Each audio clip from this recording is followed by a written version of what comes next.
From my time with the Unicorn Overlord demo, I found it to be one of those easy to pick up but hard to master types of games, which is great because that can draw in players not used to tactical strategy RPGs while still providing the depth that more experienced players might be looking for.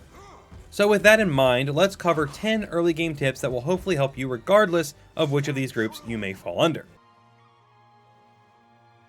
Upgrade your towns. Doing this opens up more options in town, like the ability to use the tavern and take ships to other areas of the game world. Perhaps much more important though, once a town is sufficiently upgraded, you are able to post one of your characters as a guard for the town. Now what this does is provide you with gold for each battle you win based on how many towns have guards. Having a guard posted also allows all of the resources in the town's region that you have already collected before to be auto-harvested after a set amount of battles. This is very handy for building up your war chest without having to travel back to every liberated region to harvest resources again.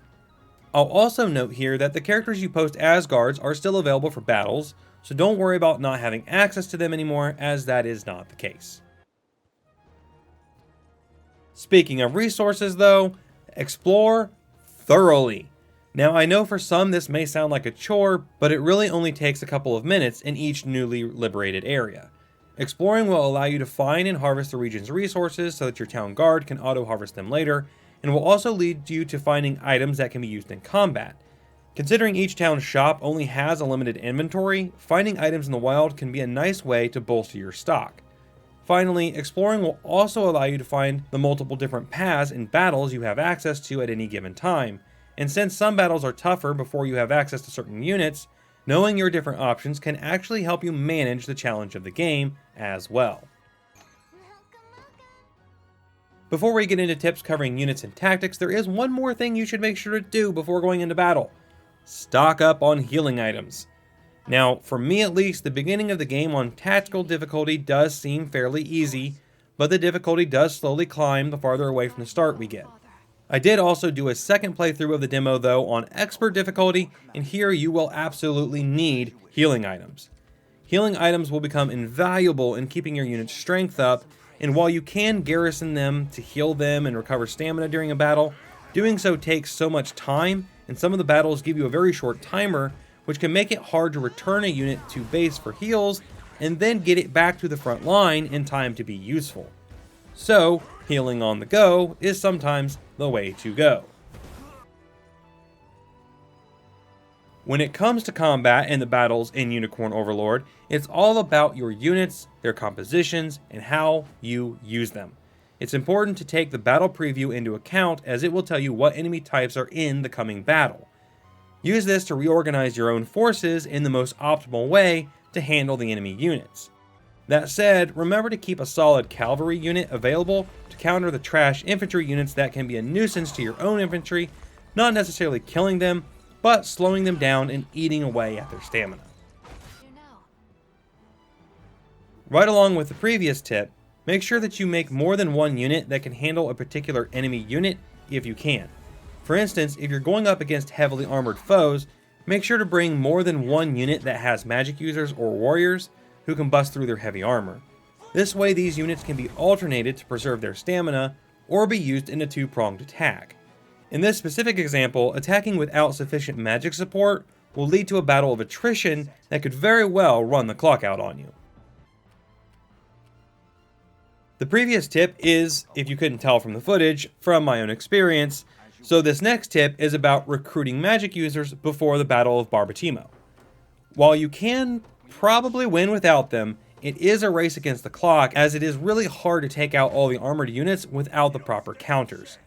So if you go north from Fort Thessalon and then go left at the fork, you can battle some wizards and unlock the ability to hire them.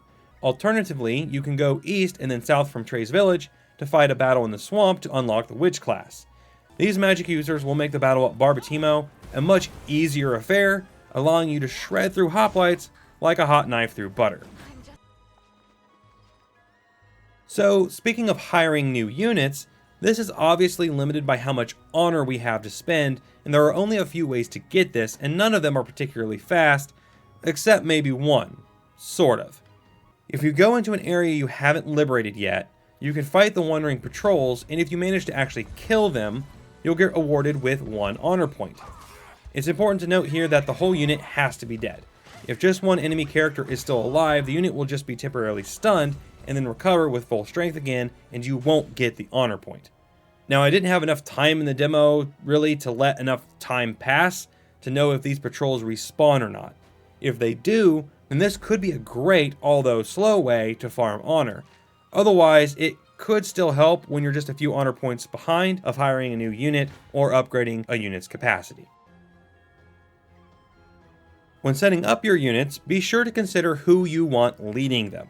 You can easily switch leaders outside of battle by putting the cursor over the character you want to be leader in the unit and pressing, in the case of the switch anyway, the plus button. You can also do this in battle, but it will cost you a valor point to do it. Changing your unit's leader will give it a different battlefield ability. For instance, a wizard leader will be able to use long-range magic support to help another unit in combat, or a cleric leader will be able to provide heal support. These support abilities are separate from the valor point consuming abilities, which can be used by each character in a unit regardless if they are the leader or not. This next tip I didn't even catch until 5 hours into the demo, but you can actually set each character's priorities in combat. After looking at a unit's details in the unit formation screen, you can set each individual's abilities to activate based on up to 2 different conditions. This will allow you to further maximize certain abilities like those that deal more damage to lower HP enemies. Just set the condition to target enemies with the lowest HP and you'll get the extra benefit of that particular ability more often. This is just one example, but there is a whole huge list of possible conditions based on various situations to experiment with. It is key to remember here though, that you can set conditions so specific that your character will just full on skip their turn and not even attack. So be careful when setting conditions and maybe use the mock battle system at a fort to make sure the tactics you're setting work as intended. The next thing to keep in mind is that your unit compositions are fluid and should be changed as needed. Be sure to change these up often, not only to better fit the battles you fight, but also to help build rapport between different characters so you don't miss out on the rewards from different rapport conversations.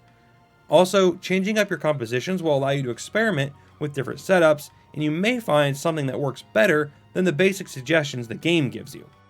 If you want to see more of my setups and more thoughts on unit composition, check out this video.